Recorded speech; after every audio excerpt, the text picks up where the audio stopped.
Po në përgjithësi, po duket që gjërat po shkojnë mirë, domethënë në tërësinë se e marrim kështu edhe debatin, nëse mund të themi kështu, i partive politike me atë sa po vrehet tashmë kryesisht në studio televizive, ndoshta nëse e krahasoj me zgjedhjet e shkurtit, duket se do të jetë shumë më i qetë. Besoj që kjo pastaj lidhet pak shumë edhe me çështjen e kohës. Ajo çfarë realisht mund të jetë pak me problematike ose që ka një ngarkesë shumë të madhe në gjithë këtë proces është KQZ-ja, thëmë drejtën Mirela, sepse ka një kohë shumë të shkurt për përfundu gjitha ato procedura cilat nuk janë edhe aq të lehta dhe nuk është se bëhen aq të lehtë brenda 37 ditëve sa ka pas që nga dita kur janë shpallë zgjedhjet. Edhe imagjino që ajo të paktën në situata normale të paktën i duhen një 40 ditë. Edhe nuk i ka as ato, domethënë, dhe marr parasysh pastaj edhe gjitha këto afatet që është dashur të bëhen ndoshta në procedura të shpejta, tendere, gjëra që bëhen kryesisht sa i përket votave të diasporës, pastaj shtypje se flet votime, shumë çka normalisht që ndoshta ajo KQZ-ja ka qenë le të themi institucioni që e ka bardhë dhe po e bardhë realisht atë presionin më të madh në organizimin e këtyre zgjedhjeve, duke pas parasysh se ka edhe barrën kryesore të këtij organizimi, por që në anën tjetër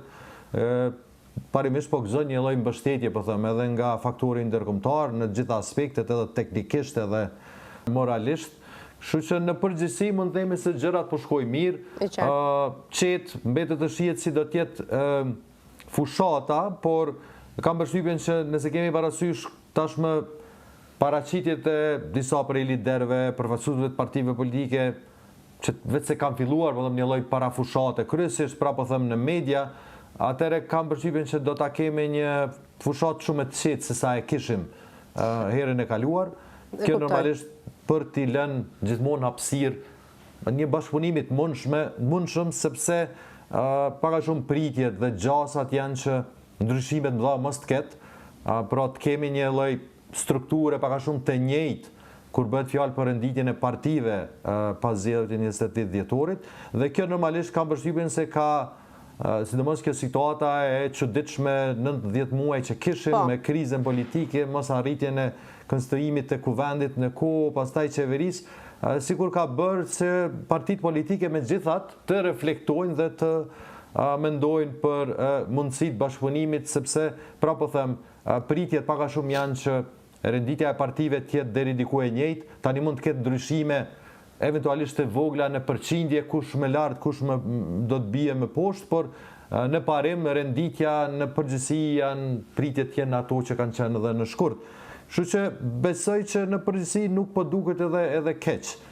Si tërsi po flas organizimi dhe përgatitja për mbajtjen e zgjedhjeve 28 dhjetor. E kuptoj, por në dallim nga 9 shkurti, i cili prodhoi një rezultat të dobët, delikat, i cili u zgjat në seanca të pafundme,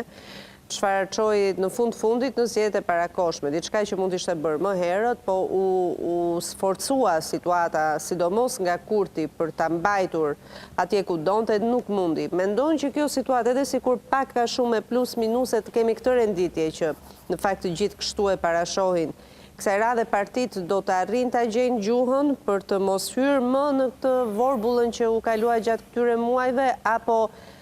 janë bërë marrëveshjet që tani? Jo, unë besoj që nuk ka ndonjë marrëveshje konkrete, të thëmë drejtën Mirela. Ka një lloj preferencë, nëse mund të themi kështu, që le të themi partitë opozitare përsëri ndoshta të mendojnë, duke pas parasysh se besojnë që mund të kenë rritje, po them qofshin edhe të vogla ato që megjithatë ju japin një lloj përparësie, pastaj në numra, dhe ju japin mundësinë që të krijojnë qeverinë sigurt, gjithmonë duke pas parasysh edhe pakicat në këtë rast. Atëherë,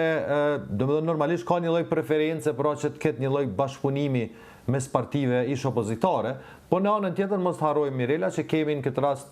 sidomos PDK-n, e cila në parim është deklaruar që nuk ka vija të kuqe me asnjë parti, pra nuk e përjashton mundësinë që në rast të një situate, po thëmë, të ngjashme që nuk përjashtohet si mundësi, nëse kemi parasysh pak a shumë numrat që mund t'i kemi pas votimeve të 28 dhjetorit, atëherë Një varë forme PDK-ja me gjithë ka lënë një derë të hapur që të ketë bashkëpunim edhe me vetëvendosim pse jo. Tani mbetet të shihet